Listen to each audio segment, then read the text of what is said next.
하나님께 전심으로 예배드리는 시간, 오늘도 변함없는 주님의 사랑이, 주님의 은혜가 우리 성도님들과 함께하고 있음을 믿습니다. 사순절 절기도 끝나고 고난주간은 더더욱 아닌데 난데없이 최후의 만찬이라는 제목으로 본문의 말씀을 대하니 당황스러우셨죠? 아니신가요? 사실 본문의 말씀은 고난주간에 접하거나 혹은 성찬식이 있는 주일에 많이 살펴보는 말씀입니다. 그럼에도 이 오후 시간에 이 말씀을 전하게 된 것은 그동안 제가 여러 가지 이유로 본문의 말씀을 미뤄왔기 때문입니다. 오늘 이 시간은 작년부터 준비해왔던 시간입니다. 기억하실지 모르겠습니다. 작년 7월에 저는 렘브란트의 탕자의 귀환이라는 그림을 가지고 누가복음 15장의 말씀을 전했습니다. 그리고 또 한 번 10월에는 미켈란젤로의 일명 천지창조라고 불리는 시스티나 성당의 천장화 중에서 아담의 창조라는 부분으로 창세기 1장의 말씀을 살펴보았습니다. 오늘은 그 세 번째 시간이라고 생각하시면 됩니다. 다음에도 이렇게 유명한 그림을 살펴보면서 말씀을 생각해 볼 수 있을지 잘 모르겠습니다. 현재로는 오늘까지 세 번의 시간으로 계획하고 준비했습니다. 잠시 긴장도 풀 겸 문제를 하나 내겠습니다. 화면 준비해 주시고요. 이 사람이 누구인지 맞추시는 겁니다. 이 사람이 누구인지 아시겠습니까? 이 사람은 성경의 인물은 아닙니다. 저걸 보고 삼손 이렇게 하면 틀린 겁니다. 우리 성도님들도 그 이름을 몇 번 들어보셨을 유명한 화가입니다. 미술 시간도 아닌데 너무 고민하실 필요까지는 없습니다. 이 사람은 레오나르도 다빈치이고 이 그림은 자화상입니다. 오늘은 그림을 보면서 말씀을 생각해보는 그 마지막 세 번째 시간으로 우리가 너무나 잘 아는 레오나르도 다빈치의 최후의 만찬을 살펴보려 합니다. 그림을 살펴보기 전에 화가에 대해 간략한 소개를 드리려 합니다. 레오나르도의 원 이름은 레오나르도 디 세라피에르 다빈치입니다. 길죠.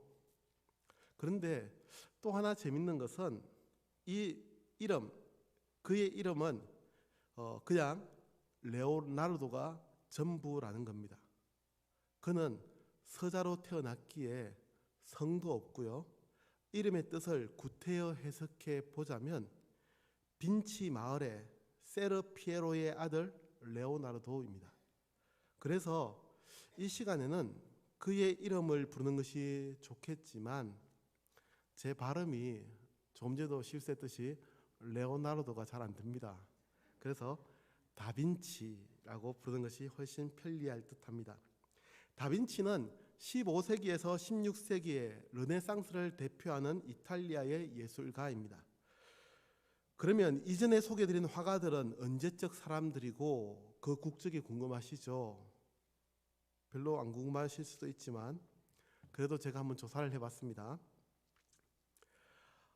저는 이 세 화가들을 시대의 역순으로 소개를 드렸습니다. 그러니까 오늘 살펴보는 다빈치가 제일 빠르고 그 다음이 미켈란젤로, 또 그 다음이 렘브란트입니다. 좀 더 구체적으로 다빈치는 1452년경에 태어난 이탈리아의 화가이고 1452년경이라고 합니다. 그러니까 사생아라서 구체적인 언제 태어난지 생일을 알지 못합니다. 미켈란젤로는 1475년에 태어난 역시 이탈리아의 화가입니다. 이 둘은 대략 20년 정도의 기간을 두고 태어난 대화가들이고요. 마지막으로 렘브란트는 1606년에 태어난 네덜란드의 화가였습니다.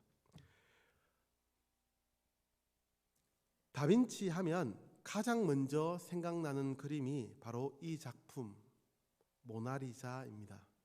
그는 이탈리아의 피렌체에서 태어나 15세 때부터 안드레아 델 베로키오의 도제가 되어 회화, 조각 등 여러 분야에서 훈련을 받았습니다. 그리고 밀라노 대공의 후원으로 17년간 밀라노에 머무면서 최후의 만찬 등의 대작을 그렸다고 합니다. 그럼에도 그는 화가로만 기억되진 않고요. 과학자로 평가되기도 합니다. 그는 기계에 대한 흥미를 가지고 있었고 건축가이자 토목기사가 되기도 했습니다. 다빈치의 가장 유명한 그림 중에 하나, 또 다른 하나가 바로 이 그림입니다. 너무나 잘 아는 그림이죠. 오늘 우리가 함께 좀 더 자세히 살펴보려는 그림이기도 합니다.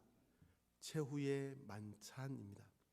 다빈치는 이 그림을 당시의 화가들이 벽화로 그리던 프레스코 기법으로 그리지 않고 템페라 기법을 사용해 그렸다고 합니다. 그 차이가 뭐냐면 프레스코 기법은 젖은 회벽 위에 수용성 물감으로 그림을 그리는 것으로 장점은 회벽이 마르면서 물감 자체가 벽면과 하나가 되어 색채가 선명하고 오래 보존할 수 있다는 점이지만 단점은 회벽이 마르기 전에 빨리 그림을 그려야 했고 그림의 수정도 쉽지 않았습니다. 그래서 지난 시간에 우리가 얘기했던 것처럼 미켈란젤로는 천장화를 뜯어내면서 다시 그리고 또 뜯어내고 다시 그리고 이렇게 했다고 합니다. 그래서 다빈치는 마른 회벽 위에 계란 노른자와 물감을 섞어 덧칠을 하는 방법, 즉 템페라 기법으로 이 최후의 만찬을 그렸습니다. 이 기법으로 다빈치는 다양한 색채를 사용하여 얼굴 표정도 세밀하게 그릴 수 있었고 그림 수정도 필요할 때마다 할 수 있었습니다. 그러나 보존에는 취약했기에, 제가 이 복잡한 얘기를 드리는 이유가 이것 때문에 드리는 겁니다. 보존에는 취약했기에 이 그림은 완성된 뒤 50년도 안 되어 그림이 떨어져 나가고 부식되기 시작했습니다. 더구나 이 그림이 있던 장소는 수도원의 식당이었습니다.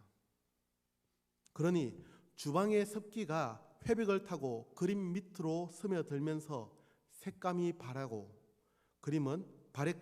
그림은 훼손되었습니다. 다빈치의 이 그림이 겪은 순환이 이것이 다가 아니었습니다. 역사적으로 프랑스 나폴레옹의 군대가 이탈리아를 침공했을 때 이 수도원을 마국간으로 사용했습니다. 그래서 프랑스의 병사들은 예수님의 얼굴을 말똥 던지기에 표적으로 삼기도 했다고 전해집니다. 또 하나, 이 그림은 제2차 세계대전을 겪으면서 폭격을 맞아 도저히 복원이 불가능할 정도였습니다. 그러나 엄청난 예산을 투입해서 지금까지 10여 차례의 복원 작업을 거쳤고 1999년에 이 그림은 복원에 성공하여 재탄생되었습니다. 그리고 과거 수도원이던 이곳이 밀라노의 산타 마리아 델라 그레치의 성당이 되었고 지금은 한 달 전쯤에 예약을 해야지 25명이 한꺼번에 들어가서 15분 동안만 관람할 수 있다고 합니다. 잠시 이 그림에 대한 재미있는 이야기, 아니죠, 험담 같은 소문에 대해서 이야기를 하려 합니다. 우리 성도님들은 혹시 다빈치 코드라는 책을 읽어보셨습니까? 미국의 댄 브라운이 지은 소설입니다.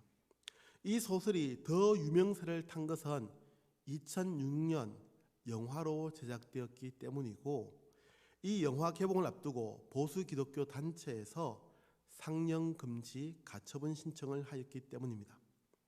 사실 이 소설이니까 당연히 상상의 이야기가 들어가 있는 거지만 이 소설의 이야기가 예수님에 대해 그리고 기독교에 대해서 심각한 왜곡을 이어가기는 합니다. 그래서 개인적으로 영화가 시작되기 전에 이 영화는 허구의 이야기입니다 라는 안내 문구가 미리 들어가 있었다면 좀 더 좋았겠다는 아쉬움이 남습니다. 영화의 다른 이야기는 다 차치하고 이 그림에 대한 것으로만 말씀을 드리면 최후의 만찬에서 성배라고 하는 예수님의 포도주 잔이 저 그림에는 그려져 있지 않다는 것을 이야기합니다. 그래서 이 그림은 여성을 상징하는 기호가 성배로 표현되어 있다는 해석을 합니다. 댄 브라운의 소설이 하는 이야기입니다.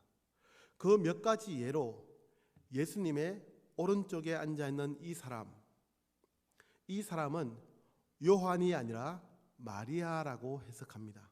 그래서 이 사람을 그대로 예수님의 왼쪽으로 옮겨 놓으면 예수님께 살포시 기대어 있는 모습이 된다고 하고 여성처럼 가슴을 표현했다고도 합니다. 누가요? 댄 브라운이요. 댄 브라운의 소설에서 하는 얘기입니다. 그리고 예수님과 마리아 사이의 모양이 그 배경이 V자 모양의 공간을 주어 여성을 상징하는 기호를 표현한다는 점도 이 사실을 뒷받침하는 것이라고 해석합니다. 소설의 이야기입니다. 우리 성도님들이 보시기에는 어떻습니까? 그럴듯해 보입니까? 그럴듯해 보이니까 소설로도 창작되는 겁니다. 별로 중요하지 않은 이야기는 여기까지 하고 좀 더 이 그림을 살펴보겠습니다. 다빈치는 예수님께서 십자가에 못 박히시기 전 제자들과 함께 유월절 식사를 하는 모습을 하나의 그림으로 남겼습니다. 이 그림은 많은 상황을 담고 있는데 하나씩 살펴보면 예수님을 기준으로 좌우로 6명씩 제자가 앉아 있습니다. 그런데 좀 더 그림을 자세히 보고 있노라면 이 그림은 양옆의 제자들을 또다시 3명씩 무리지어 그리고 있음을 알게 됩니다. 그리고 예수님 뒤로 보이는 창문도 3개입니다. 다빈치가 설명을 하지 않았으니 그 정확한 의도를 알 수 없지만 어떤 사람은 이 그림이 삶을 강조하는 그림이라고 해석하면서 기독교의 삼위일체 고백을 이 그림에 담고 있다고 해석합니다. 특이한 것은 다빈치가 성경의 상황을 그림으로 그리지 않고 자신이 생각하는 상황과 그 시대를 이 그림에서 표현하고 있습니다. 좀 더 구체적으로 말씀드리면 예수님 뒤로 보이는 창밖의 풍경은 밤을 나타내는 것 같습니까? 낮을 나타내는 것 같습니까? 네, 낮입니다. 그러나 성경은 예수님께서 제자들과 나누신 최후의 만찬이 저녁이었다고 기록합니다. 저녁이니까 만찬이죠. 다빈치는 그림의 이름도 최후의 만찬이라고 했습니다. 그런데 창밖의 풍경은 낮입니다. 다빈치는 성경의 상황을 표현한 것이 아니라 자신의 생각이 담겨 있는 그림을 그렸습니다. 또 하나, 그림이 흐려서 확대하지는 않았는데 식탁 위에 놓여 있는 음식에 대한 것입니다. 일반적으로 화가들이 최후의 만찬을 그림으로 그릴 때에는 양고기와 빵 그리고 포도주를 그렸는데 다빈치는 장어를 그렸습니다. 그러나 다빈치의 이 그림이 유명해진 이유는 여러 가지가 있지만 그 중에 바로 하나가 이 구도 때문입니다. 예수님을 그림의 중앙에 두고 양옆으로 대칭을 이루고 있습니다. 거기에 이 그림은 최초로 원근법을 구사하여 가장 안정적이고 균형 잡힌 그림을 그렸습니다. 제가 그림을 준비하면서 예수님의 왼쪽, 우리 스님들이 보실 때에는 이쪽을 조금 잘라냈습니다. 그래서 예수님이 가운데에 계시지 않는 것처럼 보이고 좌우 대칭이 정확하지 않은 것처럼 보일 수 있지만 실제로는 그렇지 않고 정확하게 대칭을 이루며 그려져 있습니다. 지금이야 초등학생들도 그림을 그리면 이렇게 원근법을 사용하고 가장 보기 좋은 구도를 잡아서 그림을 그립니다. 그러나 과거에는 그렇지 않았습니다. 이렇게 가까이 있는 사람과 그 뒤에 있는 배경을 원근법으로 그리지 않았다고 합니다. 다시 전체 그림으로 돌아와서 이제는 제자들의 모습을 하나씩 살펴보려 합니다. 먼저 예수님의 12 제자들을 소개합니다. 베드로와 안드레, 야고보, 요한, 빌립과 바돌로메, 도마와 마테, 알페오의 아들 야고보와 다데오, 시몬과 가룟 유다, 예수 판자라. 이 차양은 다 아시죠? 예수님의 12 제자들을 외우기 쉽도록 노래로 만든 건데 누가 만든 건지는 저도 잘 모릅니다. 저도 어렸을 때부터 저의 부친께 배워서 기억하고 있는 찬양입니다. 조금 천천히 이 12 제자들을 살펴보시죠. 순서는 다빈치가 왜 이렇게 그렸는지 모를 정도로 무순입니다. 전부 예수님의 제자라는 것 외에는 서로 연관성이 없이 그렸습니다. 다빈치는 예수님께서 너희 중에 한 사람이 나를 팔리라 라고 말씀하셨던 그 상황을 그림으로 표현했고, 성경에 기록된 제자들의 모습과 성격에 따라 어떤 반응을 보였을지 상상하며 표현했습니다. 예수님의 오른쪽, 그러니까 우리 수녀님들이 보시기에는 왼쪽부터 3명씩 살펴보면 바돌로메와 알페오의 아들 야고보, 그리고 안드레가 있는데, 안드레는 예수님의 말씀에 깜짝 놀란 듯이 두 손을 번쩍 들고 있습니다. 다음으로 베드로와 가룟 유다, 그리고 요한입니다. 베드로는 요한의 어깨에 손을 올리고 있으며 다른 한 손에는 칼을 잡고 있습니다.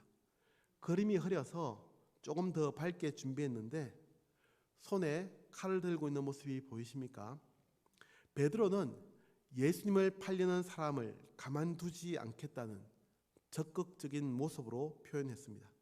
그에 반해 가룟 유다는 예수님을 팔고 받은 돈자루를 손에 쥐고 있으며 깜짝 놀란 듯이 예수님을 쳐다봅니다.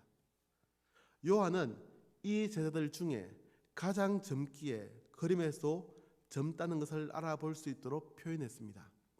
오른쪽 끝에 있는 사람이 요한입니다. 화면의 왼편에서 양팔을 벌리고 있는 사람이 요한의 형이었던 야고보이고, 그 뒤에 얼굴만 보이는 사람이 도마, 그리고 그 옆으로 빌립이 그려져 있습니다. 도마는 두 번째 손가락을 하늘로 쭉 펴고 있는데 아마도 이 그림은 도마가 부활하신 예수님을 믿지 않고 그 장자국과 못자국에 손가락을 넣어봐야 믿겠다고 말했던 것을 이 그림에서 표현하고 있다고 생각됩니다. 그 옆으로 빌립은 가슴에 손을 올리고 자신의 결백을 표현하는 듯한 모습입니다. 마지막으로 그림의 가장 오른쪽에는 마테와 다데오, 그리고 시몬이 그려져 있는데 그들은 예수님의 갑작스러운 말씀에 당황한 듯 이 일이 무슨 일인지 서로 이야기하고 있는 것처럼 보입니다. 다시 전체 그림입니다. 이제 이 그림을 두고 오늘 함께 읽은 본문의 말씀을 살펴보려 합니다. 예수님은 제자들과 마지막 저녁을 함께하고 있습니다. 17절 말씀인데 한 번 더 17절 말씀 같이 읽겠습니다. 시작. 무교절의 첫날에 제자들이 예수께 나와서 이르되 유월절 음식 잡수실 것을 우리가 어디서 준비하기를 원하시나이까. 아멘. 이 구절에서 이상한 점을 혹시 찾으셨습니까? 저는 이 구절을 읽을 때마다 제가 알고 있는 상식과 맞지 않는 내용이 있어서 혼란스러웠던 적이 있습니다. 무엇입니까? 정답은 무교절과 유월절이 같이 기록되어 있다는 점입니다. 무교절의 첫날에라고 하시고는 유월절 음식 잡수실 것을이라고 합니다.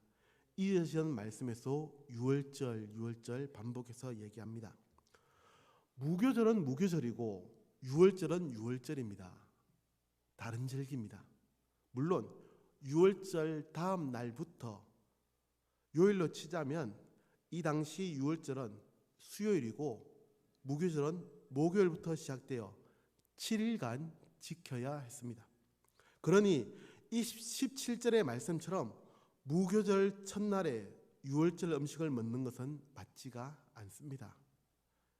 이것이 이해가 되지 않아서 저는 젊었던 시절에 날짜를 다시 계산하고 또 계산했던 기억이 있습니다. 무슨 말이냐면 분명 예수님은 유월절 만찬을 제자들과 함께 하셨는데 그 유월절은 수요일이라는 겁니다. 화요일 저녁 6시부터 수요일 저녁 6시까지. 유대인들의 날짜 개념은 오후 6시부터 그 다음날 오후 6시까지거든요. 그러니까 화요일 저녁 6시부터 수요일 저녁 6시까지 이렇게 되는데 죄송합니다. 수요일 저녁 6시부터 목요일 저녁 6시까지 이렇게 되는데 그날 저녁에 잡히셔서 밤새 고초를 당하시고 그 다음 날에 십자가형을 당했다면 그러면 성금요일이 아니라 성목요일이 되어야 하지 않겠습니까? 무슨 말인지 이해가 되십니까? 그 해답은 유월절과 무교절을 함께 기록하는 것에서 여기에서 찾을 수 있습니다. 왜 이렇게 기록이 되었을까요? 성경이 잘못 기록되었다는 걸까요? 설마 그럴 리가 있겠습니까? 구약 시대에는 분명 유월절 다음 날부터 무교절을 지켰습니다. 그러나 유대교가 시작되면서 이 둘을 같은 절기로 여겼다고 합니다. 다시 말해서 무교절 첫날을 유월절로 지켰다는 겁니다. 그러니 17절의 말씀과 같이 무교절인데 유월절 음식을 먹게 된 것이고 예수님은 목요일 저녁에 잡히셔서 고초를 당하신 것입니다. 다빈치는 이 한 장의 그림에 예수님과 제자들의 모습을 특색 있게 그렸습니다. 제자들과 함께하는 그 저녁의 시간, 예수님은 이제까지 고난당할 것을 말씀해 오셨지만 이 자리에서는 제자 중 누군가가 자신을 팔아서 고난을 당하게 될 것이라고 좀 더 구체적으로 이야기합니다. 이 이야기에 제자들은 당황했습니다. 그리고 각기 다른 반응을 보입니다. 어떤 제자는 태연한 척, 또 어떤 제자는 자신의 결백을 항변하려는 듯, 또 어떤 제자는 다른 사람을 의심의 눈으로 바라봅니다. 함께 읽은 말씀에서도 22절입니다. 그들이 몹시 근심하여 각각 여짜오되 주여 나는 아니지요 라고 이야기합니다. 다시 이 그림을 한번 보십시오. 우리 성도님들은 어떤 반응을 보이시겠습니까? 자신의 잘못에 대한 예수님의 말씀에 돈자루를 쥐고 있는 가룟 유다가 되시지는 않겠죠. 다빈치는 정지되어 있는 이 한 장면의 그림에서 제자들의 다양한 모습을 표현했지만 이 그림은 우리의 삶과 그 반응을 동일하게 보여주고 있습니다. 기대하며 축복합니다. 이 마지막 식사의 자리에서 놀라지 않는 제자는 없지만 주님과 끝까지 함께 하겠다는, 주님이 가르쳐 주신 그 말씀을 따라 그리고 주님이 걸어가신 그 길을 따라 가겠다는 다짐이 우리 성도님들에게도 동일하게 고백되는 시간이 되기를 축복합니다. 이어서 예수님은 갑작스러운 말씀을 하신 다음에 걱정하고 두려워하는 제자들에게 떡을 떼시고 잔을 나누셨습니다. 본문 26절부터 29절까지의 말씀입니다. 예수님은 떡과 잔을 나누신 다음에 고난에 대해 말씀하신 것이 아닙니다. 걱정하고 두려워 떨고 있는 제자들에게 예수님은 마지막 음식을 나누시면서 말씀합니다. 이 떡이 나의 몸, 즉 예수님의 몸이라는 것, 그리고 이 잔이 우리를 위해 흘리는 예수님의 피라는 말씀입니다. 여기에 우리 주님의 위로가 있습니다. 비록 우리는 실수하고 잘못된 결정을 합니다. 때로 우리는 실패하여 낙심하고 주저앉아 있을 때도 있습니다. 그런 우리에게 예수님은 떡과 잔, 즉 주님의 몸과 피를 나누어 주셨습니다. 다시 일어나라는, 아니 다시 일어날 수 있다는 위로이자 능력의 말씀입니다. 이 그림의 가운데에 앉으신 예수님을 보십시오. 손을 펼치시고 우리에게 손을 내미시는 것처럼 보이지 않습니까? 이 손을 잡으라고, 이 손을 잡으면 내가 너를 도와주겠다고, 일으켜 세워주겠다고 말씀하시는 것처럼 느껴지지 않습니까? 이 주님의 위로가 있는 이 시간이 되기를 주님의 이름으로 축복합니다. 주님이 우리 성도들을 붙들고 있음을, 우리 주님이 우리와 함께하고 있음을 기억하며 오늘 하루도 믿음으로 살아가는 성도들이 되기를 간절히 기도합니다. 기도하겠습니다. 참 좋으신 하나님, 제자들과 함께하는 마지막 시간, 예수님의 고난에 대해서 경고도 하셨지만 그것으로 끝나지 않고 낙심하고 걱정하고 두려워하던 제자들에게 위로하시고 새 힘을 주셨습니다. 하나님, 오늘 살아가는 저희들은 어떤 모습으로 살아갈지 이 시간 다시 돌아봅니다. 하나님, 끝까지 주님을 따르겠노라고 고백하는 우리 성도들이 되게 하시고 힘들어 지쳐 쓰러질 때마다 주님 손 꼭 붙잡고 다시 일어서게 하옵소서. 예수님의 이름으로 기도합니다. 아멘.